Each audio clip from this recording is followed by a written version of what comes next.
Hello friends, मेरे YouTube channel में आपका स्वागत है।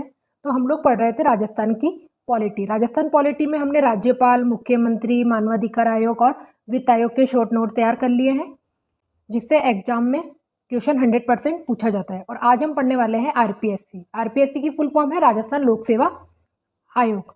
देखो, प्रत्येक राज्य के लिए अपनी एक लोक सेवा आयोग होती है और राजस्थान का जो लोक सेवा आयोग है वो है आरपीएससी। आरपीएससी क्या होती है ये आप सब लोग जानते हैं। आरपीएससी के द्वारा राजस्थान में भर्ती परीक्षाएं आयोजित की जाती है। देखो, जब भारत आज़ाद हुआ था तो उस समय आरपीएससी नहीं थी और प्रत्येक रियासत की अपनी अलग अलग लोक सेवा आयोग हुआ करता था। तो राजस्थान की 3 रियासतों का अपना खुद का लोक सेवा आयोग था, जयपुर, जोधपुर और बीकानेर। ये तीनों नाम आपको याद करने पड़ेंगे। फिर आरपीएससी के गठन की प्रक्रिया शुरू हुई।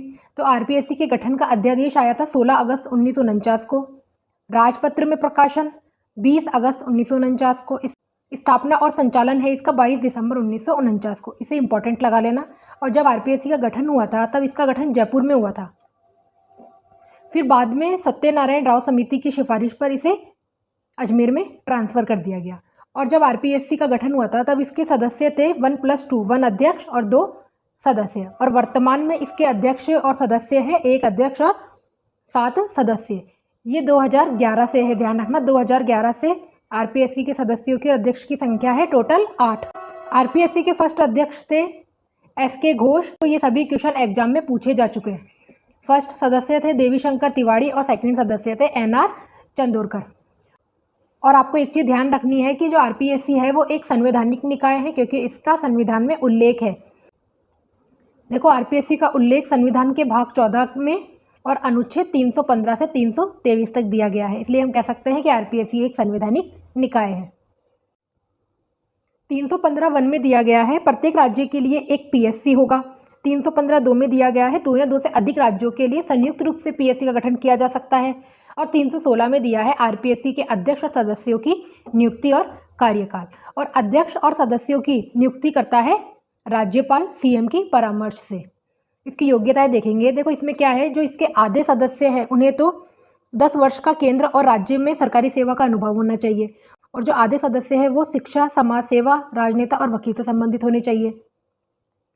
और इसमें ध्यान रखना, जब अध्यक्ष का पद रिक्त हो जाता है तो किसी भी वरिष्ठतम सदस्य को कार्यवाहक अध्यक्ष नियुक्त किया जा सकता है। इसमें याद रखने वाली बात यह है कि सदस्य को दोबारा सदस्य नहीं बना सकते, अध्यक्ष को दोबारा अध्यक्ष नहीं बना सकते और सदस्य को अध्यक्ष बनाया जा सकता है। इसका कार्यकाल है 6 वर्ष या 62 वर्ष की आयु।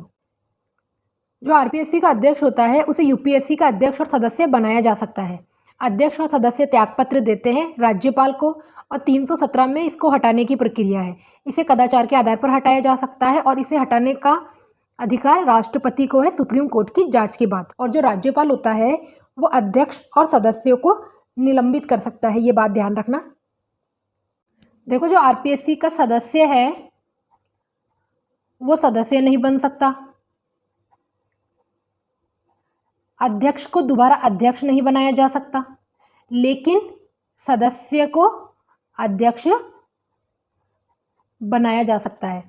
और जो आरपीएससी का जो अध्यक्ष है इसे यूपीएससी में सदस्य बनाया जा सकता है। और अध्यक्ष को हटाने का अधिकार होता है राष्ट्रपति को सुप्रीम कोर्ट की जांच के बाद।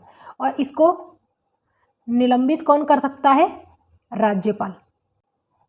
ये त्यागपत्र देता है राज्यपाल को। इसकी नियुक्ति कौन करता है? राज्यपाल सीएम की परामर्श से। ठीक है। आरपीएससी के कार्य ध्यान रखना, ये एग्जाम में पूछे जाते हैं। ये भर्तियों का आयोजन करता है, राज्य सरकार को भर्ती की पद्धति, पदोन्नति, स्थानांतरण के सिद्धांत की सलाह देता है और राज्यपाल को वार्षिक प्रतिवेदन भी देता है। इसकी सेवा शर्तें देखेंगे। आरपीएससी के अध्यक्ष और सदस्यों की संख्या और सेवा शर्तें राज्यपाल निर्धारित करता है। और आरपीएससी के अध्यक्ष और सदस्य की नियुक्ति के बाद इसके वेतन में चेंज नहीं किया जा सकता।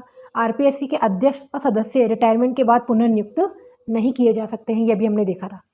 आरपीएससी सचिवालय के बारे में देखेंगे। जो आरपीएससी की वर्तमान सचिव है रामनिवास मेहता। फर्स्ट महिला सचिव कौन थी? ऑटिना बोर्डिया। और सदस्यों की संख्या का निर्धारण भी राज्यपाल करता है। इसके 6 विभाग हैं, प्रशासनिक विभाग, भर्ती विभाग, परीक्षा विभाग, लेखा विभाग, विधि विभाग और शोध विभाग, जिसमें से भर्ती विभाग इम्पोर्टेंट है। आरपीएससी की वर्तमान स्थिति देखते हैं। इसमें एक अध्यक्ष और 7 सदस्य होते हैं। वर्तमान अध्यक्ष है श्री कैलाश चंद मीणा और ये सदस्य हैं संगीता आर्या, मंजू शर्मा, केसरी सिंह राठौड़, आयुब खान, बाबूलाल कटारा। बाबूलाल कटारा को सस्पेंड कर दिया गया है और इसमें कुछ सीट वैकेंट है। आरपीएससी के फर्स्ट अध्यक्ष एस.के. घोष, सेकंड अध्यक्ष एस.सी. त्रिपाठी।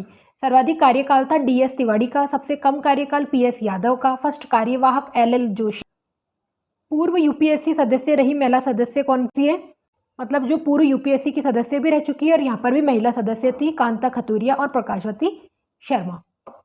कार्यकाल से पूर्व इस्तीफा दिया था कांता खतूरिया ने, दिव्या सिंह ने, शिवपाल सिंह ने और श्याम सुंदर शर्मा ने। और ऐसे कौन से व्यक्ति हैं जो सदस्य और सचिव दोनों रह चुके हैं? एन.के. बेरवा। लोकसभा सदस्य भी रह चुके हैं। अध्यक्ष सी.आर. चौधरी और सदस्य है दुलेश्वर मीणा।